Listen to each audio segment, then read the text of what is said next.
Hello everyone, आप सभी को बहुत बहुत हार्दिक स्वागत करता हूं अपने यूट्यूब चैनल क्लास मॉनिटर में। आज मेरा सेट प्रैक्टिस के रूप में जो साइंस से प्रीवियस ईयर सवाल साइंस के जितने भी रेलवे के द्वारा पूछा गया, पिछले 10 सालों में जितने भी रेलवे के द्वारा पूछा गया, वो सारे सवाल सेट प्रैक्टिस के रूप में आपके सामने प्रस्तुत कर रहा हूँ। ये सारे सवाल जो है कहीं ना कहीं railway, LP, NTPC, group D या जेई या एसएससी, जहां कहीं भी साइंस से संबंधित पूछा गया वो सारे सवाल आपके सामने बेसिक और कॉन्सेप्टुअल 9, 10, 11, 12 का एनसीईआरटी बेस्ड एमसीक्यू के रूप में, वन लाइनर के रूप में आपके सामने प्रस्तुत कर रहा हूं। अंत तक जरूर बने रहिएगा और याद रखना है बहुत सारे कंटेंट यहां से मिलेगी। अंत तक एकदम स्थिर बनाए रखिएगा। समय बहुत कम है, एनटीपीसी की एग्जाम आने वाली है 1.5 महीने में, और याद रखना है वहां से जो है आपको सवाल बनेंगे साइंस से तो बहुत ही कंटाप सवाल बनेंगे। इसीलिए बोल रहे हैं कि अंत तक जरूर बने रहिएगा। पहला सवाल आते हैं, एंजाइम अग्नाशय पर लगभग 300 एमसीक्यू लेके आया हूं। 300 ऐसे ही वन लाइनर के रूप में बहुत सारे कंटेंट यहां से मिलेगी। एंजाइम्स जो है वह अग्नाशय द्वारा स्रावित होती है। तो एंजाइम कौन से अग्नाशय में द्वारा कौन से एंजाइम आपके स्रावित होते हैं, याद रखना है ट्रिप्सिन। ठीक है, वन लाइनर के रूप में जो बेसिक को नॉलेज आपके सामने प्रस्तुत कर रहा हूं आज के इस महामैराथन क्लास में। चलिए अगला सवाल, युवा मानव शरीर में च्वर्णक और अग्र च्वर्णक का अनुपात क्या होती है? तो दांत का जो फॉर्मूला होता है 21-23, ठीक है। तो च्वर्णक अग्र च्वर्णक, ठीक है, तो 3-2, ठीक है, याद रखना है 3-2 आपका हो जाएगा राइट आंसर। नेक्स्ट हम लोग आते हैं, शरीर के किस भाग में पित्त रस बाइल जूस का उत्पादन होती है? यानी लीवर, यकृत से जो है बाइल जूस निकलती है। नेक्स्ट हम लोग आते हैं, पित्त पदार्थ पित्ताशय में क्या संग्रहित होती है? पित्त पदार्थ बाइल होती है, ठीक है। पित्ताशय में क्या स्टोर होती है? Bile juice. नेक्स्ट, मानव शरीर की सबसे बड़ी अंग कौन सी है? लीवर। मानव शरीर की सबसे बड़ी अंग लीवर, आरआरबी जेई द्वारा पूछा गया। मानव शरीर की सबसे बड़ी ग्रंथि कौन सी है? वही लीवर ही है सबसे बड़ी ग्रंथि। नेक्स्ट आते हैं, जिगर से क्या स्राव होती है? याद रखना पित्त, बाइल जूस जो है जिगर से निकलती है। नेक्स्ट आते हैं, पोषण नाल के पित्त स्रावित कहां से होती है? याद रखना ग्रहणी से, ठीक है। चलिए जितने भी सवाल लेके आए हूं कहीं ना कहीं रेलवे एसएससी द्वारा पूछा गया सवाल है। एनटीपीसी की एग्जाम होने वाली है, आरपीएफ की एग्जाम होने वाली है, समय कम है, बहुत सारे कंटेंट हमें यह भी याद रखना है। तो प्लीज कुछ तो तपस्या करने पड़ेगा और स्थिर बनाए रखना पड़ेगा। बिना स्थिर रखे आपको नहीं मिलने वाली, ठीक है। तो चलिए अगला सवाल, जानवरों में अपेक्षाकृत अधिक लंबी आंत होती है, तो कौन से जानवर की सबसे ज्यादा मतलब ज्यादातर लंबी होती है आंत? तो याद रखना खरगोश की, ठीक है। नेक्स्ट सवाल आते हैं, दांतों में सड़न शुरू हो जाती है जब मुंह का पीएच का मान क्या हो जाता है? यार 5.5 से कम हो जाती है। जब मुंह का पीएच का मान 5.5 से कम हो जाए तो दांतों में सड़न आने लगती है। नेक्स्ट, स्वाद का पता लगाने के लिए अभिग्राहिक को क्या कहते हैं? तो याद रखना स्वाद का पता लगाने के लिए अभिग्राहिक को प्रस्वेदी अभिग्राहक कहा जाता है। नेक्स्ट सवाल आते हैं, कार्बोहाइड्रेट, प्रोटीन और वसा का पूर्ण पाचन कहाँ से होता है? तो यार ना छोटी आंत से। छोटी आंत में ही सबसे ज्यादा कार्बोहाइड्रेट, प्रोटीन, वसा सारे जो है पचने की क्रिया छोटी आंत स्मॉल इंटेस्टाइन में ही होती है, ठीक है। आरआरबी एलपी में पूछा गया। नेक्स्ट सवाल आते हैं, आहार नलिका क्या है? यार ना है ग्रास नली, ठीक है। ग्रास नली जो है आहार नली है। अगला सवाल आते हैं, प्रोटीन के पाचन के लिए जिम्मेदार अग्नाशयी रस में कौन सा एंजाइम होती है? तो याद रखना ये प्रोटीन के पाचन के लिए जो ना ट्रिप्सिन जो है अग्नाशयी रस में मौजूद होते हैं, ट्रिप्सिन, ठीक है। ये सवाल शानदार सवाल है, ट्रिप्सिन मौजूद होते हैं अग्नाशय में। नेक्स्ट हम लोग आते हैं, मानव शरीर के अंग को शरीर का रासायनिक कारखाना किसे कहा जाता है? तो रासायनिक कारखाना लीवर को कहा जाता है, यकृत को कहा जाता है। शानदार सवाल है। अगला सवाल, मानव शरीर में जैव रसायन प्रयोगशाला किसको कहा जाता है? तो रसायन कारखाना, जैव रसायन प्रयोगशाला, ये सारे जो है लीवर को कहा जाता है, यकृत को कहा जाता है। नेक्स्ट सवाल आते हैं, लार में पाए जाने वाला लार एंजाइमलेज किसको पचाकर उसे मल्टोज में बदल देता है? तो यह रखना है लार में क्या पाया जाता है? स्टार्च। स्टार्च को पचाकर मल्टोज में बदल देता है, ठीक है। तो यह रखना है लार एमाइलेज जो है पचा देता है स्टार्च को और मल्टोज में बदल देता है। अगला सवाल, आंत का सही क्रम भोजन में क्रम को सही मतलब व्यवस्थित करना है। तो सबसे पहले ग्रहणी आता है, उसके बाद अग्र क्षुद्रांत, उसके बाद क्षुद्रांत, ठीक है। क्षुद्रांत मतलब छोटी आंत और क्षुद्रांत, अग्र क्षुद्रांत, उसके बाद क्षुद्रांत, ठीक है।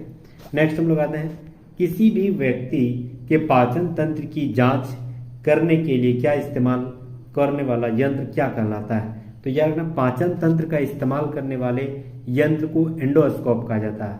ठीक है, शरीर के आंतरिक हिस्से की जांच करने के लिए एंडोस्कोप का इस्तेमाल करते हैं। नेक्स्ट, हीमोडॉट दांत कहाँ पाए जाते हैं? तो हीमोडॉट दांत जो है ना मछली में पाए जाते हैं। याद रखना है, हीमोडॉट दांत मछली में पाए जाते हैं। एनटीपीसी 2016 में पूछा गया सवाल। प्रीवियस ईयर सवाल जानना बहुत जरूरी है, और हम जितने भी प्रीवियस ईयर सवाल मैं लेके आता हूँ वो अकॉर्डिंग टू सिलेबस आपके सामने प्रस्तुत कर रहा हूँ, तो प्लीज हमारे साथ जुड़े रहिएगा, ये हमारी आपसे विनती रहेगी। अगला सवाल, अमाशय में एंजाइम प्रोटीन को पचाने में कौन मदद करता है? तो याद रखना, अमाशय में जो एंजाइम होते हैं उस प्रोटीन को पचाने में पेप्सिन मदद करता है। याद रखना, कौन?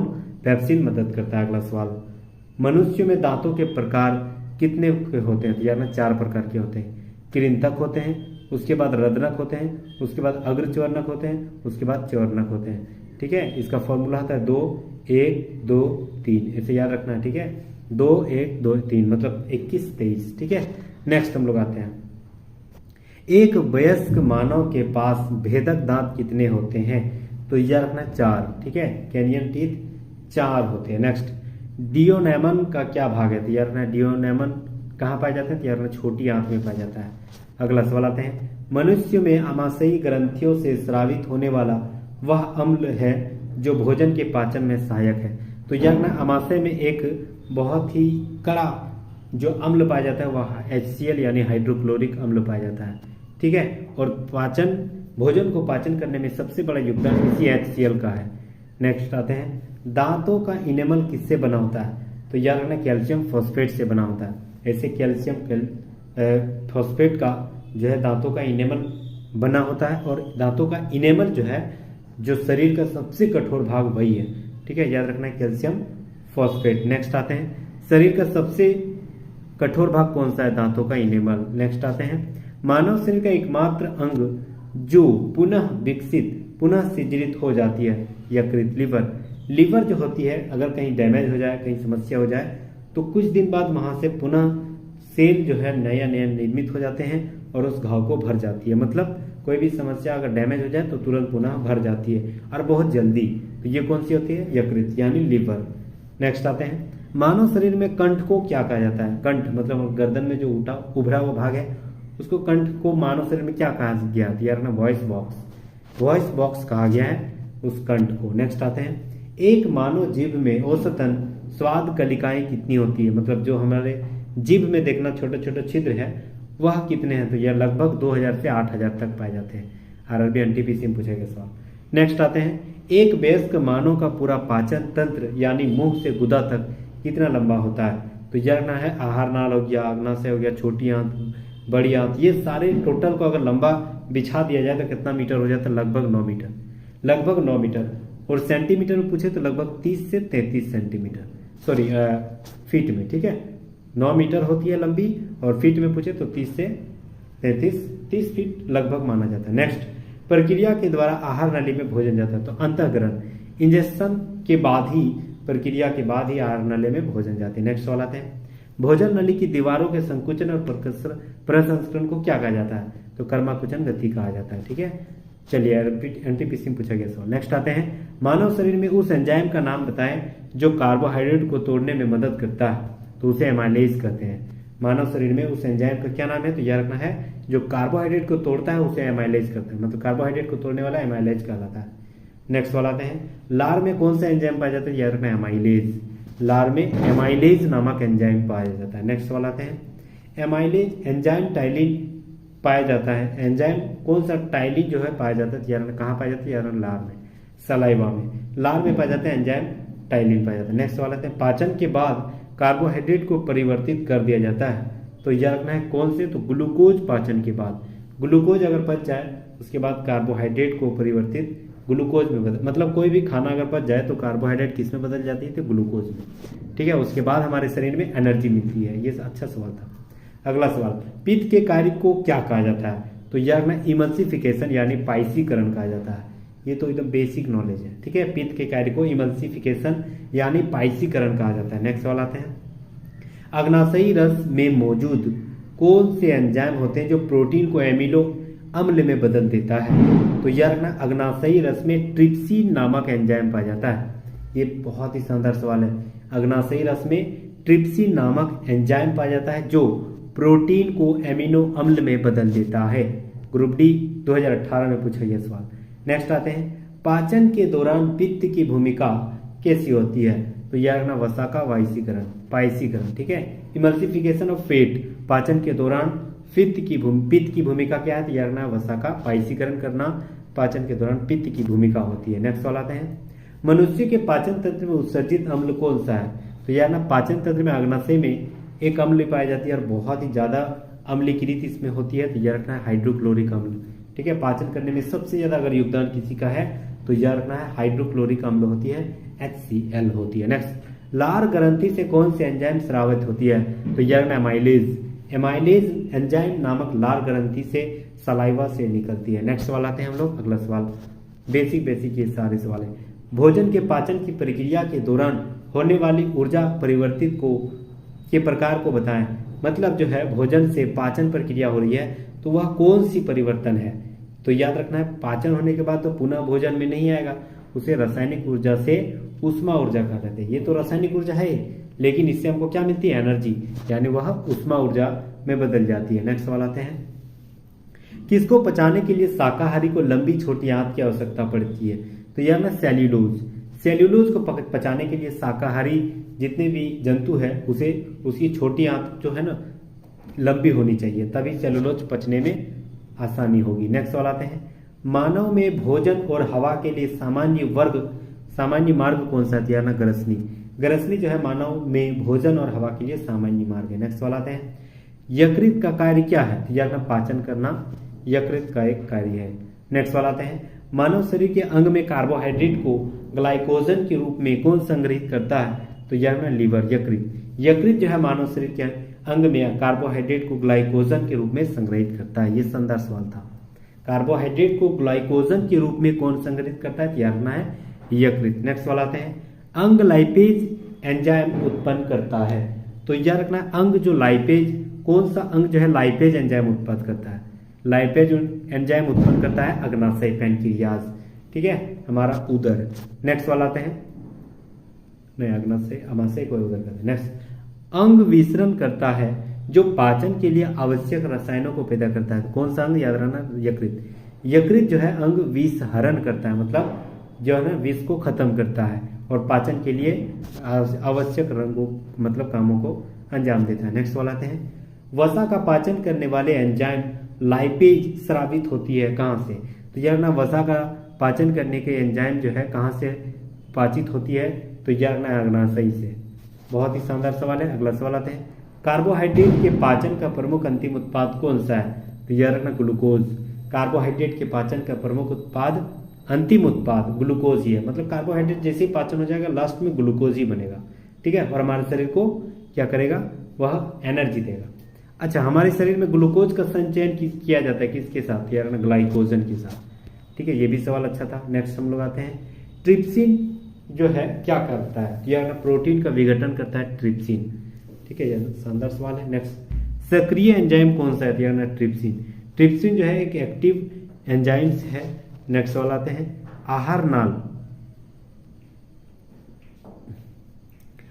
नाल की अवकाशिका की सबसे भीतरी परत में क्या होती है? आहार नाल की अवकाशिका में म्यूकोसा पाया जाता है, ठीक है। नेक्स्ट सवाल आते हैं, अमाशय में हाइड्रोक्लोरिक अम्ल पेप्सिनो के लिए उचित अम्लीय माध्यम कितनी होनी चाहिए? अब सोचिए, हाइड्रोक्लोरिक अम्ल जो है हमारे अमाशय में पाए जाते हैं वह उसका पीएच का मान 1.8 होती है। सोचिए कितना खतरनाक अम्लीकृत होगा, ठीक है। नेक्स्ट सवाल हम लोग आते हैं, मानव पाचन तंत्र के भाग में भोजन का पाचन पूरा कौन करता है? तो यह रखना है छोटी आंत, ठीक है, भोजन का पाचन छोटी आंत करता है। नेक्स्ट सवाल आते हैं, दांत की जड़ पदार्थ से अवच्छित होती है, रखना सीमेंटम से जो है पदार्थ से आच्छादित रहती है। नेक्स्ट सवाल आते हैं, छोटी आंत और बड़ी आंत के जंक्शन से जुड़ी थैली को क्या कहा जाता है? रखना अंथास्त्र कहता है, ठीक है। नेक्स्ट सवाल आते हैं, सिकम, इंग्लिश में सिकम बोलते हैं, ये सिकम इंग्लिश याद रखना है, ठीक है, ये सवाल अंथास्त्र हिंदी में कहा जाता है। नेक्स्ट सवाल आते हैं, मानव पाचन तंत्र में एंजाइम प्रोटीन को प्रोटियोज और पेप्टोन में कौन बदलता है? रखना पेप्सिन, ठीक है, ये भी सवाल अच्छा था। किस रंग द्रव्य की उपस्थिति के कारण मानव के मल का रंग पीला हो जाता है? तो यूरोबिलिन। यूरोबिलिन के कारण मानव बल पीला हो जाती है। नेक्स्ट सवाल आते हैं, सिग्मोइड कॉलम का भाग कैसा है? सिग्मोइड कहाँ पाया जाता है? बड़ी आंत में। अगला सवाल आते हैं, स्वादन से क्या आशय है?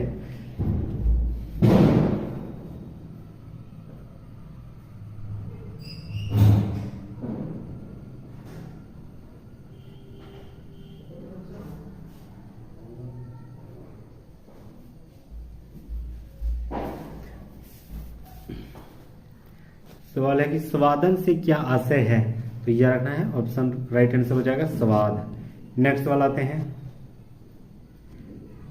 सिकम। सिकम यानी अर्धांत्र से जुड़ी अंगुली सदृश बंद सिरे वाली नलिका क्या कहलाती है? याद रखना, अपेंडिक्स कहलाता है, जो कि शरीर में कोई काम नहीं इसका। ठीक है, नेक्स्ट सवाल आते हैं, प्लाज्मा प्रोटीन के स्कंदन में कौन सी निहित होते हैं? तो याद रखना फाइब्रोनोजन। फाइब्रोनोजन जो है प्लाज्मा प्रोटीन रक्त में स्कंदन के रूप में मौजूद होते हैं। नेक्स्ट सवाल आते हैं, हृदय की समस्या का निदान करने में कौन मदद करता है? तो ईसीजी, इलेक्ट्रोकार्डियोग्राफी। कार्डियो जैसे ही आ जाएगा समझ जाना है वो हृदय से संबंधित है, तो हृदय की समस्या का निदान ईसीजी के जांच के द्वारा ही होती है। नेक्स्ट सवाल आते हैं, ईसीजी से शरीर के अंग की जांच होती है, तो वही हृदय, राइट आंसर हो जाएगा हृदय। नेक्स्ट सवाल आते हैं, एक पारंपरिक रक्तचाप मापने वाले उपकरण जिसमें चिकित्सक को पारे की कॉलम में उतार चढ़ाव नजर आते हैं, हस्तचालित वायु पंप किसके साथ जुड़े होते हैं? मरकरी कॉलम के साथ जुड़े होते हैं, राइट आंसर हो जाएगा। अगला सवाल आते हैं, कौन से जो रक्त ब्लड समूह है वो सर्वदाता होते हैं? तो याद रखना O minus. O minus group जो है वह सर्वदाता होते हैं, वह सबको दिया जा सकता है।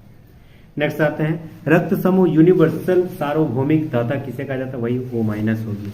ठीक है, आरआरबी एसएसई में पूछा गया सवाल। नेक्स्ट सवाल आते हैं, जिगर से निकलकर हृदय की तरफ जाने वाली रक्त में उच्च सांद्रता क्या होती है? तो यार ना पित्त का रंगकण होती है। नेक्स्ट सवाल आते हैं, नाड़ी की धड़कन से क्या मापी जाती है? तो यार ना धमनी मापी जाती है। अगला सवाल आते हैं, अगला सवाल है, सामान्य मानव रक्त कैसी होती है? अम्लीय, क्षारीय, उदासीन क्या होती है? तो यार ना थोड़ी सी क्षारीय होती है, क्योंकि इसका पीएच मान 7.4 होती है। ठीक है, 7.4, तो हल्का सा क्षारीय होती है, हल्का सा क्षारीय यानी सैलिनिटी होती है। ठीक है, नेक्स्ट सवाल आते हैं, एक स्वस्थ व्यक्ति का रक्त दाब, ब्लड प्रेशर क्या होनी चाहिए? तो यह है 120/100।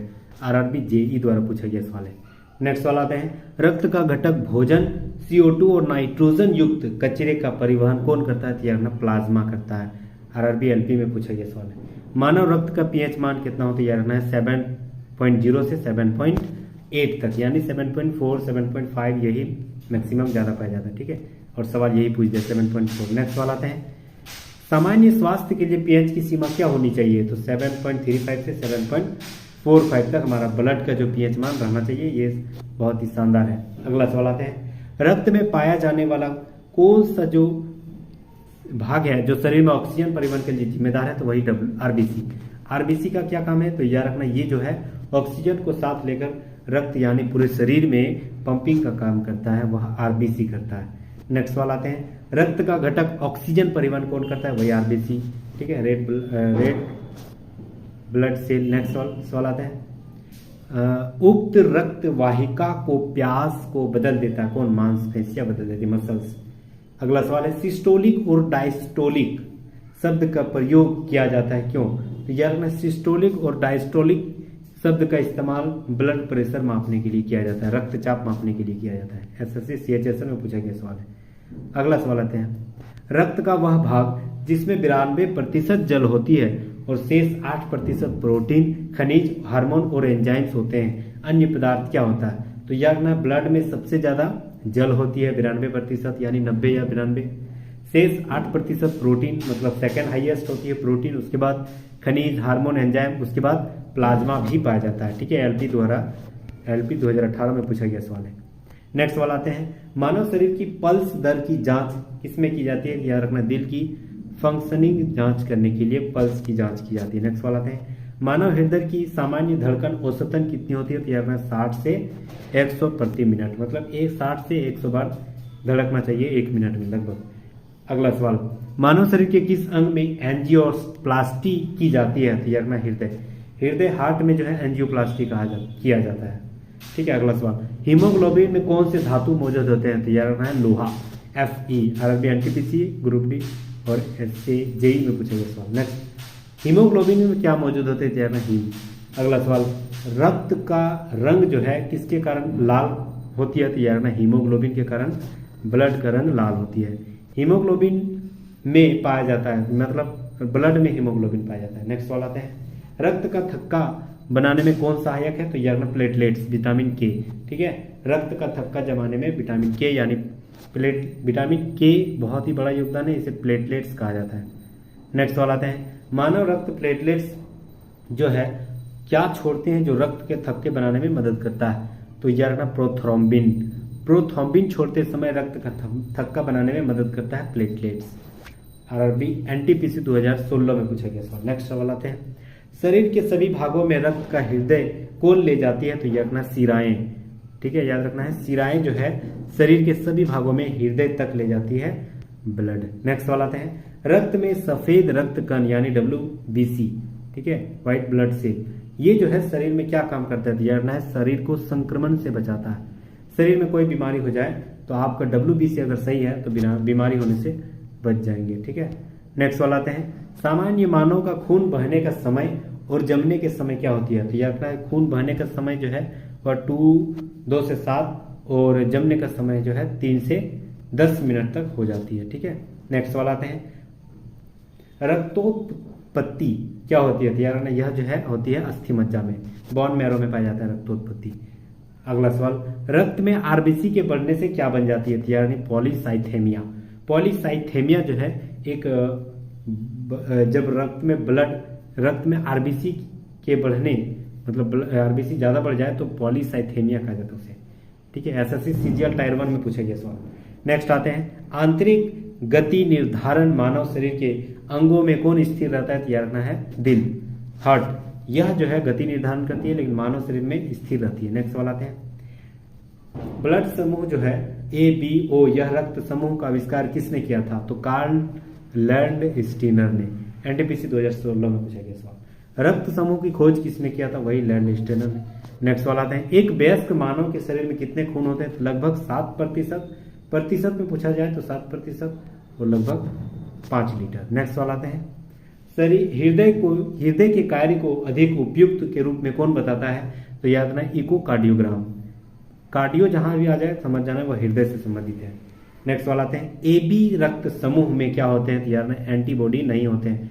AB समूह में एंटीबॉडी नहीं पाया जाता है। नेक्स्ट सवाल आते हैं, AB रक्त समूह वाला व्यक्ति जो है क्या होते हैं? तो याद रखना किसी भी वर्ग से रक्त ले सकता है, या AB जो है AB वाले ग्रुप किसी से भी ले सकता है, AB+ वाला और O- वाला किसी को भी दे सकता है। नेक्स्ट सवाल आते हैं, धमनियां रक्त का वहन करती है जो किसमें भरी होती है? तो यार धमनियों में ऑक्सीजन भरा होता है। एनटीपीसी 2016 में पूछा गया सवाल। नेक्स्ट, अशुद्ध रक्त क्या संचार करती है? तो यार पल्मोनरी धमनी जो है अशुद्ध रक्त संचार यानी प्रेशर करती है धमनी, पल्मोनरी धमनी जो है ना अशुद्ध रक्त को प्रवाह करता है। ये सवाल अच्छा था।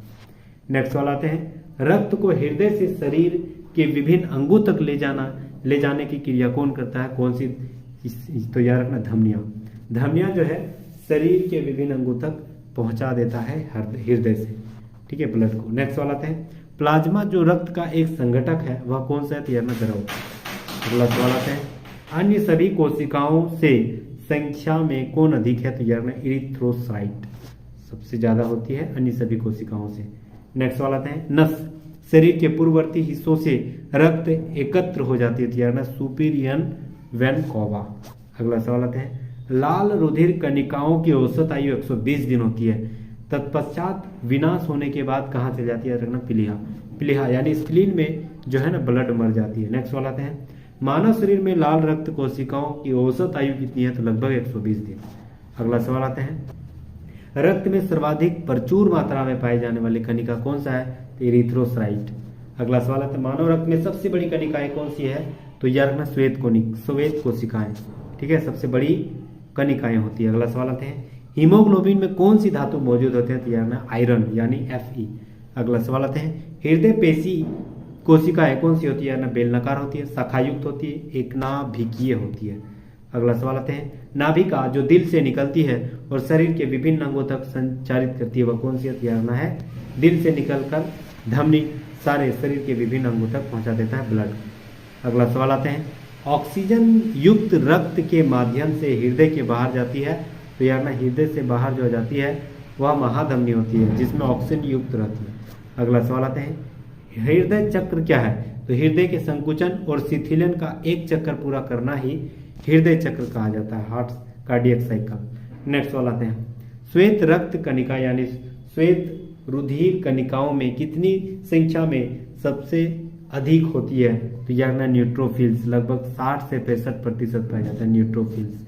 डब्ल्यूबीसी का मतलब सबसे बड़ा भाग न्यूट्रोफिल्स होती है, 60 से 65% पाया जाता है। नेक्स्ट, सैनिकों की तुलना किससे की जाती है, वही डब्ल्यूबीसी से, मतलब यह जो है हमें रोगों से सुरक्षा रखता है इसीलिए। अगला सवाल, श्वेत रुधिर कणिका यानी डब्ल्यूबीसी अकर्ण कोशिका की कौन सी एक प्रकार है, तो यार लिम्फोसाइट, लिम्फोसाइट की एक प्रकार है डब्ल्यूबीसी। नेक्स्ट सवाल आते हैं, नीले की भित्ति अलिंद की भित्ति से कैसी होती है, तो यार नीले जो है मोटी होती है अलिंद की तुलना में।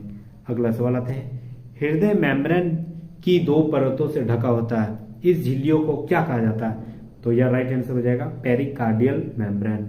ठीक है, आरआरबी ग्रुप डी 2018 में पूछा।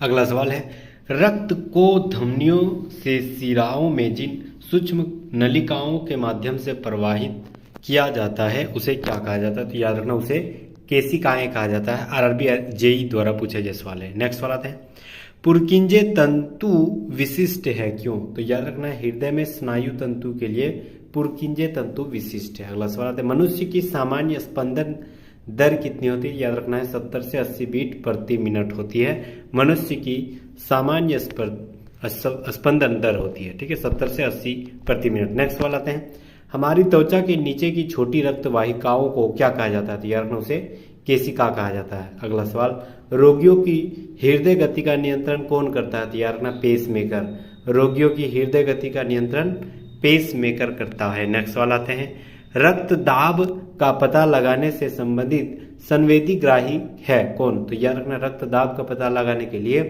संवेदी ग्राही जो है मैकेनी रिसेप्टर है।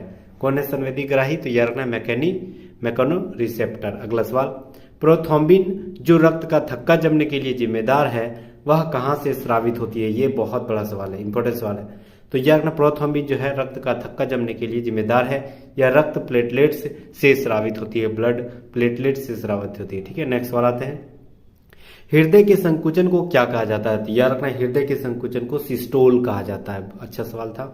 ठीक है, याद रखना है हृदय के संकुचन को सिस्टोल कहा जाता है। अगला सवाल, रक्तचाप मापा जाता है किसमें, तो याद रखना रक्तचाप जो है स्फिग्नोमैनोमीटर में मापा जाता है। ठीक है, स्फिग्नोमैनोमीटर में रक्तचाप को मापा जाता है। नेक्स्ट सवाल आते हैं, प्रतिजन दर्शाने वाली कोशिकाएं निम्नलिखित में से किसे छोड़कर सभी में विशिष्टीकृत कोशिकाएं होती है, तो याद रखना प्रतिजन दर्शाने वाली कोशिकाएं जो है वह सभी में छोड़कर विशिष्टीकृत कोशिकाएं जो होती है वह गुर्दा होती है, किडनी।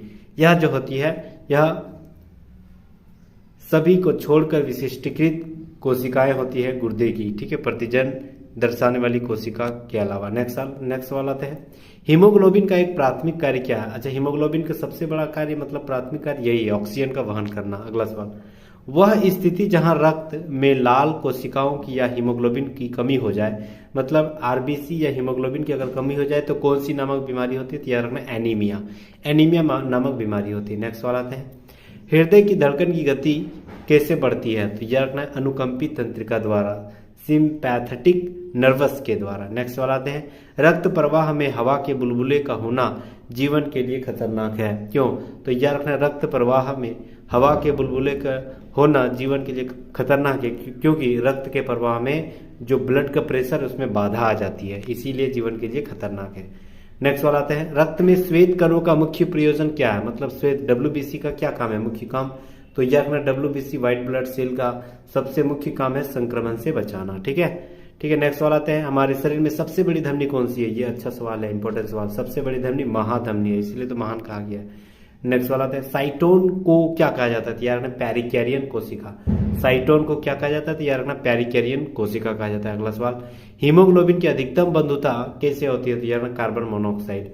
हीमोग्लोबिन की अधिकतम बंधुता कार्बन मोनोऑक्साइड होती है। नेक्स्ट वाला आते हैं हीमोग्लोबिन की उच्चतम समानता कैसे होती है, तो यार रखना है कार्बन मोनोऑक्साइड से ही होती है हीमोग्लोबिन की उच्चतम समानता। नेक्स्ट वाला आते हैं किसी स्वस्थ वयस्क पुरुष में रक्त के प्रति मिलीमीटर में औसतन लाल रक्त कोशिकाएं कितनी होती है, मतलब किसी अगर स्वस्थ इंसान है तो उसको पुरुष में ब्लड की प्रति जो मिलीमीटर है वह औसतन कितनी होनी चाहिए, तो याद रखना 5 से 5.5 मिलीमीटर होनी चाहिए औसतन। नेक्स्ट वाला आते हैं मानव रक्त का रंग लाल होता है क्यों, तो यह रखना लाल होने का सबसे बड़ा कारण है हीमोग्लोबिन। हीमोग्लोबिन के कारण ही मानव रक्त लाल होती है। नेक्स्ट सवाल, मानव हृदय में कक्षों की संख्या कितनी है, तो यह रखना 4। मानव हृदय में कक्षों की संख्या 4 होती है। अगला सवाल, कौन से 4 भागों में विभाजित है, तो यह रखना है हृदय। हृदय जो है हमारे शरीर के अंग जो है एक 4 भागों में बटा गया वह हृदय है। नेक्स्ट वाला आते हैं स्पाइग्नोमेनोमीटर रक्त दाब को क्या मापता है, तो यह रखना धमनियां मापती है। नेक्स्ट हम लोग आते हैं कि लाल रुधिर कणिकाओं यानी आरबीसी का कौन सा प्रकार हिस्टामिन, सीरोटोनिन, हिपेरिन आदि का स्राव करती है तथा शोधकारी क्रियाओं में सम्मिलित होती है, उसे बेसोफिल्स कहा जाता है। ठीक है। नेक्स्ट हम लोग आते हैं दाई फुसफुस धमनियां होती है, तो याद रखना बाई की तुलना में लंबी। ये अच्छा सवाल है, ये एकदम बेसिक नॉलेज है। याद रखना दाई फुसफुस जो धमनियां है वह बाई की तुलना में हल्की सी लंबी होती है। नेक्स्ट हम लोग आते हैं वह रक्त वाहिकाएं जो रक्त को हृदय से शरीर के विभिन्न भागों तक ले जाती है उसे क्या कहा जाता है, तो याद रखना उसे धमनियां कहा जाता है। मतलब रक्त वाहिका जो रक्त को हृदय से शरीर, जैसे हार्ट से शरीर से जाए, ठीक है, हार्ट से मतलब पंपिंग होने के बाद जो अगर कोई नस से जो ले जाती है ब्लड को, उसको क्या कहा जाता है, तो याद रखना उसको धमनियां कहा जाता है। नेक्स्ट हम लोग आते हैं रक्त में कुछ निश्चित कोशिकाओं की उपस्थिति के कारण रक्त थक्का बनता है जो क्या कहलाती है, यार उसे प्लेटलेट्स कहते हैं यानी बिंबाणु कहा जाता है। नेक्स्ट हम लोग आते हैं मानव शरीर में प्रवेश करने वाले कीटाणुओं के खिलाफ रक्त का घटक लड़ता है कौन, तो यह रखना है श्वेत रक्त कोशिकाएं लड़ती है। ठीक है, डब्ल्यूबीसी अगर आपको मतलब अगर अच्छा है तो यह रखना है आपके बीमारी होने से बहुत कम चांसेस रहेगी बीमारी होने से। नेक्स्ट हम लोग आते हैं मानव हृदय के कोष्ठ के फेफड़ों से प्रचुर ऑक्सीजन युक्त रक्त प्राप्त करती है कौन, तो याद रखना बायां अलिंद। बायां अलिंद जो है वह प्रचुर ऑक्सीजन युक्त रक्त प्रवाह मतलब प्राप्त कर लेती है फेफड़ों से। ठीक है। नेक्स्ट हम लोग आते हैं शरीर के भाग से रक्त का उत्पादन कौन करता है, तो यह रखना अस्थि मज्जा। मतलब यहाँ सवाल कर रहा है कि रक्त का निर्माण कहाँ से होती है, तो यह रखना अस्थि मज्जा बोन मैरो से, और स्प्लीन में जाके मर जाती है। नेक्स्ट हम लोग आते हैं रक्तचाप को मापने के लिए उपकरण का इस्तेमाल किया जाता है, उसका नाम है स्फिग्नोमेनोमीटर। नेक्स्ट हम लोग आते हैं हीमोग्लोबिन और मायोग्लोबिन दोनों के निर्माण के लिए क्या आवश्यक है, तो यह आयरन। हीमोग्लोबिन और मायोग्लोबिन दोनों के लिए निर्माण के लिए आयरन की आवश्यक पड़ती है। नेक्स्ट हम लोग आते हैं लाल रक्त कोशिकाओं के निर्माण के लिए शरीर का अंग कौन सा जिम्मेदार है, तो यह रखना अस्थि मज्जा। अस्थि मज्जा जो है आरबीसी का निर्माण करता अस्थि मज्जा में ही है। नेक्स्ट हम लोग आते हैं थक्का बनने की प्रक्रिया के कारण घाव से रक्त स्राव बंद होने लगता है, उसे क्या कहा जाता है, तो यह उसे स्कंदन कहा जाता है। अगला सवाल रक्त प्रवाह की खोज किसने किया था, यह भी सवाल अच्छा है, तो यह ना विलियम हार्वे। विलियम हार्वे के द्वारा रक्त प्रवाह की खोज की गई थी। नेक्स्ट हम लोग आते हैं गैसें रक्त में ऑक्सीजन ले जाने की क्षमता को कम कर देती है। अगर गैसों में कार्बन मोनोऑक्साइड मिक्स हो तो जो ऑक्सीजन ले जाने वाली क्षमता है, कैपेसिटी है, वो प्रभाव में कम आ जाती है। ठीक है। नेक्स्ट हम लोग आते हैं फेफड़ों में श्वसन गैसों का आदान प्रदान किधर से होती है, तो यह ना कुपिका से होती है। फेफड़ों में गैसों का आदान प्रदान कुपिका के द्वारा होती है। अगला सवाल वायवी श्वसन क्या है, तो यह ना ऑक्सीजन की उपस्थिति में श्वसन वायवी श्वसन होती है। ये भी शानदार सवाल है। एरोबिक रेस्पिरेशन जो है वह ऑक्सीजन की उपस्थिति वाले श्वसन को एरोबिक रेस्पिरेशन यानी वायवी श्वसन कहा जाता है। नेक्स्ट हम लोग आते हैं जीवाणुओं में श्वसन स्थल कौन सा है, तो यार ना मिसोसोम। मिसोसोम जो है जीवाणुओं में के श्वसन स्थल है। मनुष्य में पाया जाने वाला श्वसन वर्णक कौन सा है, तो यार ना हीमोग्लोबिन। ये भी शानदार सवाल है, इंपॉर्टेंट सवाल है, तैयार रखना है। मनुष्यों में पाया जाने वाला जो श्वसन वर्णक है उसे हीमोग्लोबिन कहा जाता है। अगला सवाल ऊर्जा उत्पादन के दौरान ग्लूकोज का पाइरुवेट में विघटन होना क्या कहलाता है? यानी कोशिका द्रव भी कहलाता है। ठीक है, ऊर्जा उत्पादन के दौरान ग्लूकोज का पाइरुवेट में टूटना, यह सारा विघटन कहाँ होती है? तो यह रखना है कोशिका द्रव्य में। नेक्स्ट हम लोग आते हैं, वायु की वह अधिकतम मात्रा जो अधिकतम अंतःश्वसन प्रभाव के बाद निष्कासित की जा सकती है, उसे क्या कहा जाता है? यार उसे फेफड़े का आयतन कहा जाता है। नेक्स्ट हम लगाते हैं, हमारे फेफड़ों में कोशिकाएं होती है, तो यार 300 मिलियन, हमारे फेफड़ों में 300 मिलियन कोशिकाएं होती है। नेक्स्ट हम लगाते हैं, छोड़े गए श्वास में क्या शामिल होते हैं? तो यार नाइट्रोजन, छोड़े गए श्वास में नाइट्रोजन शामिल होते हैं। नेक्स्ट हम लगाते हैं, श्लेष्मा झिल्ली की सूजन को क्या कहा जाता है? तो यार रखना ब्रोंकाइटिस, ब्रोंकाइटिस जो है श्लेष्मा झिल्ली के सूजन को कहा जाता है। नेक्स्ट हम लोग आते हैं, मानव श्वसन में क्या छोड़ा जाता है? यार कार्बन डाइऑक्साइड, हम लोग कार्बन डाइऑक्साइड श्वसन के बाद छोड़े जाते हैं। ठीक है, अगला सवाल है कि जीवन प्रक्रिया रासायनिक ऊर्जा को उष्ण ऊर्जा में कौन बदल देता है? याद रखना, रासायनिक ऊर्जा को उष्ण ऊर्जा में बदलता है श्वसन। श्वसन जो है रेस्पिरेशन, यह जो है आपका रासायनिक ऊर्जा को उष्ण ऊर्जा में बदल देती है। ठीक है, 300 सवाल लेके आया हूँ और यहाँ तक अगर आप बने हैं, मतलब आपके अंदर वो जुनून, वो पागलपन, वो जज्बा जरूर है कि माँ बाप का सपना पूरा करना है और एक दिन सरकारी दफ्तर में अपना कदम रखना है। तो प्लीज हमारे साथ जुड़े रहिएगा, क्योंकि प्रीवियस ईयर सवाल ऐसे ही वन लाइनर और एमसीक्यू के रूप में हमेशा मैं कराते रहता हूँ। तो प्लीज और प्लीज आपसे यह मेरी विनती रहेगी, प्लीज हमारे साथ जुड़े रहिएगा। अगला सवाल, ऊर्जा का उपयोग करते हुए पाइरुवेट का विघटन होता है, तो यार ना माइटोकॉन्ड्रिया, माइटोकॉन्ड्रिया जो है ऊर्जा का, कोशिका का ऊर्जा घर कहा जाता है, इसलिए ऊर्जा का उपयोग करके पाइरुवेट में कौन विघटित हो जाता है? तो यार रखना माइटोकॉन्ड्रिया विघटित हो जाता है। नेक्स्ट हम लोग आते हैं, ऑक्सीजन की अनुपस्थिति में सबस्ट्रेट के अपूर्ण विघटन को क्या कहा जाता है? तो यार रखना ऑक्सीजन की अनुपस्थिति में सबस्ट्रेट के अपूर्ण विघटन को अनॉक्सी श्वसन कहा जाता है। ठीक है, ऑक्सीजन की अनुपस्थिति में, और ऑक्सीजन उपस्थित रहे तो उसे वायवीय श्वसन, और याद रखना अनुपस्थित रहे तो अनॉक्सी श्वसन कहा जाता है। नेक्स्ट हम लोग आते हैं, ऊर्जा उत्पादन के दौरान जब हमारी मांसपेशियों की कोशिकाओं में ऑक्सीजन की कमी हो जाए तो 6 कार्बन के अणु कितने कार्बन में परिवर्तित हो जाती है? तो कार्बन की मात्रा घट जाती है। जब हमारे मांसपेशियों में ऑक्सीजन की मात्रा कम हो जाए तो यह तिरिक कार्बन बन जाएगा। ठीक है, नेक्स्ट सवाल आते हैं, अंतःश्वसन के दौरान फेफड़े किसके कारण हवा से भर जाती है? तो यार फेफड़ों की स्फीति के कारण। नेक्स्ट सवाल आते हैं, अंतःश्वसन होता है तो फेफड़ों की अवस्थिति। नेक्स्ट हम लोग आते हैं, सांस लेने की प्रक्रिया में क्या शामिल है? तो याद रखना है प्रहवसन और निर्वासन। ठीक है, सांस लेना और सांस निकालना है। नेक्स्ट हम लोग आते हैं, अंतःश्वसन के समय पसलियां क्या जाती है? तो अंतःश्वसन जब हम लोग सांस लेते हैं, ठीक है, तो पसलियां क्या आ जाती है? ऊपर उठ जाती है। नेक्स्ट हम लोग आते हैं, उच्छ्वासन के समय पसलियां क्या आती है? जब हम लोग सांस छोड़ते हैं तब हम लोग क्या होते हैं? तो पसलियां नीचे आ जाती है। नेक्स्ट हम लोग आते हैं, ग्लूकोज के एक अणु श्वसन में एटीपी के कितने अणु प्राप्त होते हैं? तो 38, ये इंपॉर्टेंट याद रखना है। नेक्स्ट हम लोग आते हैं, हमारे शरीर में ऊर्जा प्रदान करने के लिए ऑक्सीजन से कौन जुड़ा है? तो यार ग्लूकोज। ठीक है, ग्लूकोज हमारे एनर्जी का एक बहुत बड़ा स्रोत है और ऑक्सीजन से साथ यह जुड़ा होता है। चलिए अगला सवाल हम लोग आते हैं, किसकी अनुपस्थिति में अवायवीय श्वसन होता है? अवायवीय यानी ऑक्सीजन का नहीं होती है, यानी ऑक्सीजन की अनुपस्थिति के कारण अवायवीय श्वसन होते हैं। अगला सवाल, एक औसत वयस्क व्यक्ति की विश्राम अवस्था में प्रति मिनट श्वसन दर की सामान्य प्रास कितनी होनी चाहिए?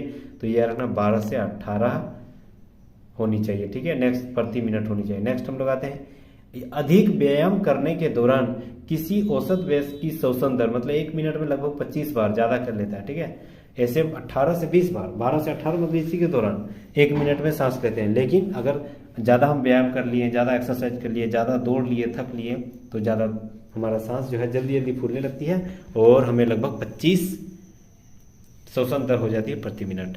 नेक्स्ट हम लोग आते हैं कि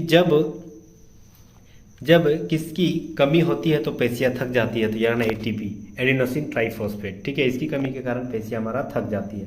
नेक्स्ट हम लोग आते हैं, अवायवीय श्वसन कहा जाता है। अवायवीय कब होती है? जब ऑक्सीजन ना हो, यानी ऑक्सीजन के बिना के श्वसन को अवायवीय श्वसन कहा जाता है। अगला सवाल, मानव श्वसन तंत्र का हिस्सा गैसों के आदान प्रदान के लिए क्या स्थान प्राप्त करते हैं? तो याद रखना कुपिका। नेक्स्ट हम लोग आते हैं, गुर्दे न केवल उत्सर्जन अंग होते हैं, इसके कार्य को पूरकता प्रदान करता है कौन? तो यह ना गुर्दे ना तो उत्सर्जन अंग है, इसके कार्य को कौन पूरा करता है? तो यह लीवर यानी यकृत। अगला सवाल, मानव शरीर में दोनों ओर स्थित अंग को पहचाने। तो यार ना किडनी दोनों ओर होते हैं। अगला सवाल आते हैं, मानव शरीर से नाइट्रोजन अपशिष्ट को हटाने के लिए अंग का कौन सा अंग जिम्मेदार है। तो यह ना मानव शरीर में नाइट्रोजन अपशिष्ट को हटाने के लिए गुर्दा जिम्मेदार है। ठीक है, अपशिष्ट को हटाने के लिए गुर्दा यानी किडनी जो है बहुत बड़ा जिम्मेदार है। अगला सवाल, मानव में अमोनिया जो कि जहरीला है को यूरिया में बदल देता है कौन। तो यही लीवर यानी यकृत बदल देता है यूरिया में। ठीक है, अमोनिया को। अगला सवाल, यूरिया का निर्माण कहाँ होता है। तैयार रखना है, यकृत में होती है, लीवर में होती है। एनटीपीसी में पूछा गया सवाल। नेक्स्ट हम लोग आते हैं, किसकी मांसल नलिकाएं होती है जो मूत्र को गुर्दे से मूत्राशय तक धकेल देती है, मतलब धकेलती है। तो यह ना मूत्रवाहिनी मांसल नलिका होती है और यहीं से मूत्र को गुर्दे से मूत्राशय तक पहुंचा देता है। नेक्स्ट हम लोग आते हैं, प्राथमिक कार्य मूत्र के उत्पादन से खून से अपशिष्ट पदार्थ का उन्मूलन करना किसका काम है। तो यह रखना है, इसका काम वृक्क यानी किडनी का है। नेक्स्ट हम लोग आते हैं, मनुष्य के गुर्दे के निस्पंदन की इकाई को क्या कहा जाता है। तो मनुष्य के गुर्दे की इकाई जो है नेफ्रॉन्स होती है। नेक्स्ट हम लोग आते हैं, गुर्दे की संरचनात्मक और क्रियात्मक क्या है, इकाई क्या है। यार नेफ्रॉन ही है। अगला सवाल, यौगिक गुर्दे की पथरी का निर्माण करने वाला सर्वाधिक सामान्य यौगिक कौन सा। यार कैल्शियम ऑक्सीलेट है। कैल्शियम ऑक्सीलेट याद रखना है, पथरी जो होती है जो फंस जाती है रास्ते में पथरी, वो कैल्शियम ऑक्सीलेट की बनी होती है। ठीक है, नेक्स्ट हम लोग आते हैं, अगला सवाल, गुर्दे की पथरी किसकी बनी होती है। वही सवाल पूछ दिया, कैल्शियम ऑक्सीलेट। अगला सवाल, शरीर का अंग खून के शुद्धिकरण से संबंधित है। यार है गुर्दा। किडनी, ठीक है, किडनी जो है वह शरीर को खून की शुद्धिकरण करने में एक सहायक है। नेक्स्ट आते हैं, नेफ्रोलॉजी किससे जुड़ा हुआ था। वही किडनी से ही जुड़ा हुआ है नेफ्रोलॉजी। नेक्स्ट हम लोग आते हैं, रोग के उपचार में डायलिसिस क्या काम करता है। यार ना गुर्दे की खराबी, गुर्दे की अगर खराबी हो जाए तो याद रखना है, किडनी अगर खराब हो जाता है तो डायलिसिस की क्रिया होती है और शरीर के बाहर से ही खून को शुद्ध किया जाता है। ठीक है, नेक्स्ट हम लोग आते हैं, मानव अंग के क्षतिग्रस्त हो जाने या ठीक से काम ना करने की स्थिति में रोगी को डायलिसिस की सलाह कौन दी जाती है। यार गुर्दा जो है को डायलिसिस होने की सलाह दी जाती है। ये अच्छा सवाल है। अल्ट्रा फिल्ट्रेशन किससे संबंधित है। यार ना एक्सलेरेशन यानी उत्सर्जन से। अल्ट्रा फिल्ट्रेशन जो है उत्सर्जन से संबंधित है। आरआरबी ग्रुप डी में पूछा गया सवाल है। नेक्स्ट हम लोग आते हैं, सवाल है कि वॉश डिफरेंस किसके आने के लिए साथ ट्यूब के साथ एकजुट होता है ताकि मूत्र मार्ग नामक एक आम मार्ग बन सके। तो यार मूत्राशय। अगर वॉश डिफरेंस मूत्राशय से आने वाले ट्यूब के साथ एकजुट होता है ताकि मूत्र मार्ग जो है नामक एक आम मार्ग बन जाती है। अगला सवाल, हम मूत्र त्याग की उत्तेजना से को नियंत्रित कर सकते हैं कहां से। तैयार मांसपेशी मूत्राशय के तंत्रिका नियंत्रण के होने पर। अगला सवाल, किसके कौन से गुर्दे की नलिका की परत में मौजूद होते हैं। तो याद रखना है, क्यूबॉइडल एपिथेलियम गुर्दे की नलिका में परत मौजूद होते हैं। ठीक है, गुर्दे की नलिका में क्यूबॉइडल परत मौजूद होते हैं। नेक्स्ट हम लोग आते हैं, मानवों में विरकाणुओं का क्या काम है। तो याद रखना उसका उत्सर्जन काम है, एक्सलेरेशन काम है विरक का। नेक्स्ट हम लोग आते हैं, किसका एक 20 सेंटीमीटर लंबी ट्यूब है जो मूत्राशय से मूत्र मार्ग तक जाती है। याद मूत्र मार्ग जो है इसकी लंबाई लगभग 20 सेंटीमीटर होती है। ये सवाल अच्छा था। अगला सवाल, 70 किलोमीटर वाले एक वयस्क पुरुष में 1 मिनट में दोनों गुर्दे के साथ एक साथ छानी गई रक्त की मात्रा कितनी होगी। तो यार 1100 मिलीलीटर होती है। 70 किलोग्राम अगर कोई आदमी का वजन है तो 1 मिनट में अगर वह मूत्र त्याग करे तो यार 1100 मिलीलीटर वह मूत्र त्याग कर सकता है। नेक्स्ट हम लोग आते हैं, केशिका गुच्छ और बोमेन्स कैप्सूल शरीर के कौन से अंग के भाग है। तो यार गुर्दा, किडनी में ही होती है केशिका गुच्छ और बोमेन्स कैप्सूल। नेक्स्ट हम लोग आते हैं, मूत्र त्याग करने से पहले वह मानव शरीर के उत्सर्जन तंत्र के भाग में संग्रहित होती है। तो यार मूत्राशय में यानी ब्लैडर में जो है संग्रहित होती है। नेक्स्ट हम लोग आते हैं, पदार्थ सामान्यतः मूत्र में त्याग करती है। तो क्रिएटिनिन। मनुष्य का नाइट्रोजन उत्सर्ग कौन सा है। यार यूरिया। अगला सवाल, मानव मूत्र का पीला रंग किसकी वजह से होती है। यार यूरोक्रोम। अगला सवाल आते हैं, मानव मूत्र का फीका पीला रंग द्रव्य की उपस्थिति के कारण होती है, तो यार ना यूरोक्रोम। नेक्स्ट आते हैं, सभी प्राणियों द्वारा उत्सर्जित कौन सा पदार्थ है, तो यार ना कार्बोहाइड्रेट। ठीक है, अगला सवाल तंत्रिका तंत्र से संबंधित अब हम लोग सवाल देखते हैं। ठीक है, इससे जितने भी संबंधित पूछा गया, रेलवे हो या एसएससी के द्वारा पूछा गया सवाल, वो सारे सवाल आपके सामने प्रस्तुत कर रहा हूं। मस्तिष्क का हिस्सा जो सांस लेने में नियंत्रित करता है, तो यह ना है मज्जा होती है। ठीक है, मेडुला। अगला सवाल, मेडुला ऑब्लंगेटा अंग किसका हिस्सा है, तो यह ना मस्तिष्क का। ठीक है, अगला सवाल आते हैं, मानव शरीर की केंद्रीय तंत्रिका तंत्र बनाता है, तो क्या बनाता है, तो यह ना मस्तिष्क और मेरुरज्जु दोनों बनाती है। नेक्स्ट हम लोग आते हैं, आंख की वह संरचना जो प्रकाश किरणों को अपवर्तित करने और रेटिना पर केंद्रित करने का कार्य करती है, उसे क्या कहा जाता है, ध्यान उसे लेंस कहा जाता है। अगला सवाल आते हैं, रैनवियर को नोट्स सूक्ष्म रिक्त स्थान होता है, उसे क्या कहा जाता है, ध्यान मायोलिनकृत एक्सॉन कहा जाता है। अगला सवाल, मानव मस्तिष्क का वह हिस्सा कौन सा है जिसमें विचारों को संग्रह करता है, ध्यान अग्र मस्तिष्क। अग्र मस्तिष्क जो है वह विचारों का संग्रह करता है, सोचने की क्षमता करता है। अगला सवाल, अंग में मानव शरीर का थर्मोस्टेट तापमापी निहित होती है, तो यह रखना है, अगर मानव शरीर का ताप टेम्परेचर मापना है तो हाइपोथैलेमस के द्वारा मापी जाती है। नेक्स्ट हम लोग आते हैं, थर्मोमीटर होती है, उसका जो निहित होती है वह हाइपोथैलेमस से पर निहित होती है। नेक्स्ट हम लोग आते हैं, सूत्र युग्मन और दुर्मास्म किससे संबंधित है, तो यह रखना स्नायु कोशिका से संबंधित है।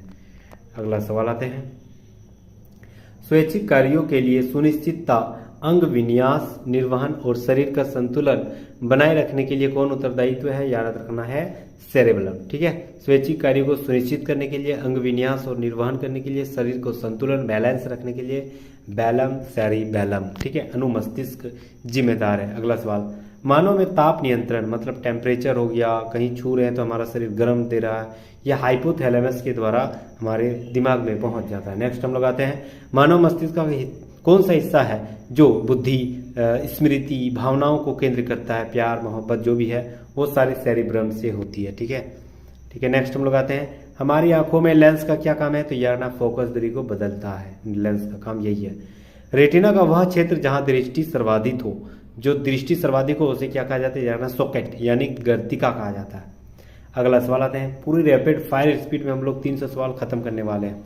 प्रकाश की किरणें आंखों के सामने जिस बाहरी और पारदर्शी संरचना से होकर आंख में प्रवेश करती है उसे क्या कहा जाता है, तो यह ना उसे कॉर्निया कहा जाता है। ठीक है, श्वेत पटल कहा जाता है, और जो आंख दान किया जाता है यही भाग दिया जाता है दान में। कॉर्निया और रेटिना शरीर के अंग में पाया जाता है, तो कॉर्निया और रेटिना आंख में पाई जाती है। मानव की आंख सिद्धांत किस पर काम करती है, तो यह ना प्रकाश का अपवर्तन। ये बहुत इंपॉर्टेंट सवाल है, एकदम 5 स्टार सवाल है। प्रकाश के अपवर्तन, रिफ्लेक्शन ऑफ लाइट के आधार पर ही मानव की आंख काम करती है। नेक्स्ट हम लोग आते हैं, पास की ओर दूर की ओर वस्तु देखने के लिए मानव आंखों की अनुकूल विशेषता को क्या कहा जाता है, तो यार ना हार्मोनी यानी सामंजस्य कहा जाता है। सामान्य आंख जो है न्यूनतम दूरी स्पष्ट देखने के लिए कितनी होनी चाहिए, याद रखना 25 सेंटीमीटर।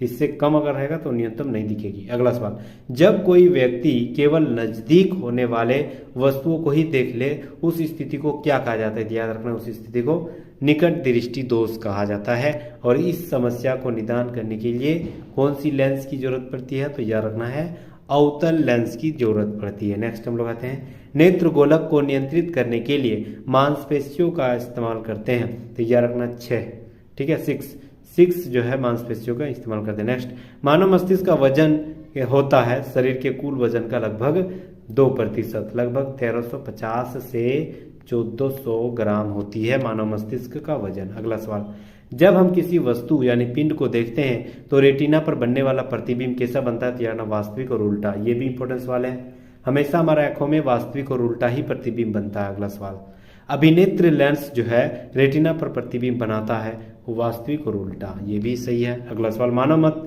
नेत्र जो है मानव नेत्र किसी वस्तु का प्रतिबिंब कहाँ बनाता है, तो यार ना रेटिना पर, दृष्टि पटल पर। यह भी सवाल शानदार है, दृष्टि पटल यानी रेटिना पर ही हमारा प्रतिबिंब बनता है। नेक्स्ट हम लोग आते हैं, रोडोप्सिन जिसे दृष्टि बैंगनी भी कहा जाता है, मानव शरीर के कहाँ स्थित होती है, तो यह रखना है रोडोप्सिन जो है आंख में पाया जाता है।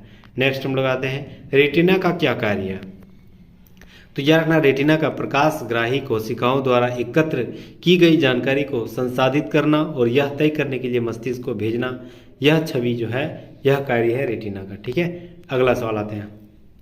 मस्तिष्क का वह भाग को पहचानिए जो शारीरिक मुद्रा और संतुलन और व्यवस्था को नियंत्रित करता है, यानी सेरिबेलम। ठीक है, संतुलन जहाँ का बैलेंस। अगला सवाल, मानव का अंग विद्युत आवेग में प्रकाश के रूपांतरण के लिए कौन जिम्मेदार है, तैयार करना है। वह जो है रेटिना यानी दृष्टि पटल है, प्रकाश के रूपांतरण को जिम्मेदार ठहराता है। मानव मस्तिष्क में ध्वनि का संवेदन कितना बना रहता है, तैयार करना है 0.1 सेकेंड। ठीक है, 0.1 सेकेंड तक अगर हमारी आवाज़ आपके कानों तक जा रही है तो मतलब 0.1 सेकेंड तक आपके कानों तक गूंजेगा मेरा आवाज़।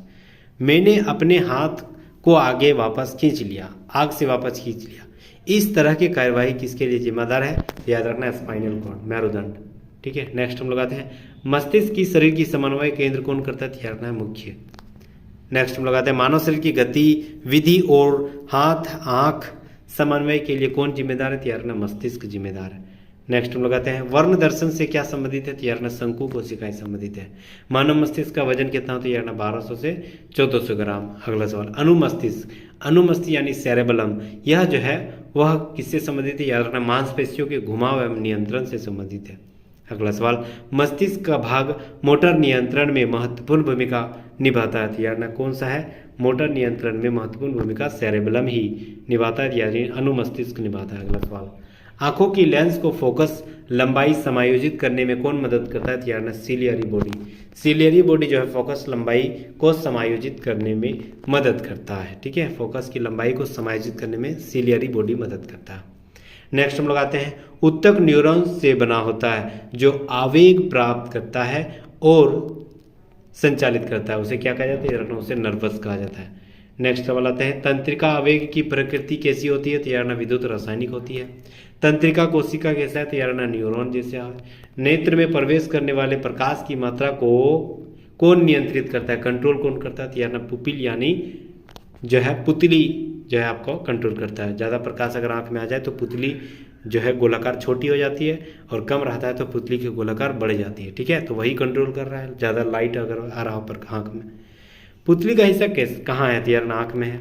नेत्र में प्रवेश करने वाले प्रकाश की मात्रा को कौन नियंत्रित करता है, आइरिस, ये भी नियंत्रित करता है आइरिस। अगला सवाल, खांसी और छींकने वाली जो अनैच्छिक गतिविधियां है उसका काम कौन सा है, तैयार रखना मज्जा, मेडुला यह जो है वह करता है। अगला सवाल, दो न्यूरॉन्स के बीच कौन सा स्थान है, तैयार रखना सिनेप्स। मस्तिष्क का मुख्य भाग क्या है, तैयार रखना फोर ब्रेन यानी अग्र मस्तिष्क जो है सबसे बड़ा हिस्सा यही है और मुख्य भाग भी यही है। अगला सवाल, प्रत्येक न्यूरॉन एक साइटोन से निर्मित होता है जिसमें कई छोटी छोटी शाखाएं निकली होती है, जिसे क्या कहा जाता है, तैयार रखना उसे दूमिकाएं कहा जाता है।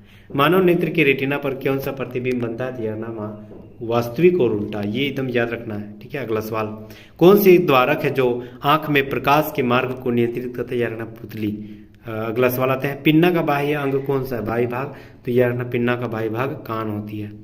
ठीक है, चलिए नेक्स्ट हम लोग आते हैं। रोड और कोन पाए जाते हैं, तैयार रखना है आंख में पाए जाते हैं रोड और कोन। अगला सवाल, रेटिना में मौजूद कौन सी कोशिकाएं एवं सामान्य प्रकाश के प्रति संवेदनशील होते हैं और रंग संवेदन प्रदान करते हैं, तो यार रखना शंकु के आकार की कोशिकाएं होती है। मानव मस्तिष्क की सबसे बड़ी हिस्सा सेरिब्रम होती है। अगला सवाल, कॉटी अंग कहाँ से होती है, याद रखना है कॉटी अंग कान में होती है, सुनने में सहायक होती है। ऑडिटरी किसी संबंधित है, याद रखना है वह ऑडिटरी सुनने में संबंधित है। ईयर ड्रम दूसरा नाम क्या है, यार ईयर ड्रम का दूसरा नाम कर्णपट्टी यानी झिल्ली है, ईयर ड्रम का दूसरा नाम। कान का भाग ध्वनि कंपनों को विद्युत संकेतों में कौन बदल देता है, तो यह रखना है कॉकलिया। अगला सवाल, मानव कान के भाग में प्राप्त ध्वनि के अनुसार कौन सा कंपन करता है, तो यह कर्णपट्टी झिल्ली। अगला सवाल, ऑल्फैक्टरी किससे संबंधित है, तो यह गंध से संबंधित है। एक न्यूरॉन की कोशिका रखना को क्या कहा जाता है, तो यह सोमा कहा जाता है। नेक्स्ट हम लोग आते हैं। न्यूरॉन सिद्धांत के लिए 1906 में नोबेल पुरस्कार कौन जीता, तो यह सैंटियागो रेमन वाई केजल। 1906 में न्यूरॉन सिद्धांत के संबंध के लिए बहुत ही शानदार काम किया, इसलिए नोबेल पुरस्कार से नवाजा गया। नेक्स्ट हम लोग आते हैं। मानव मस्तिष्क का हिस्सा सोचने, बुद्धिमानी, याददाश्त और सीखने की क्षमता कौन से हिस्से से होती है, तो सेरेबेलम, बहुत शानदार हिस्सा यही है। नेक्स्ट हम लोग आते हैं अगला सवाल।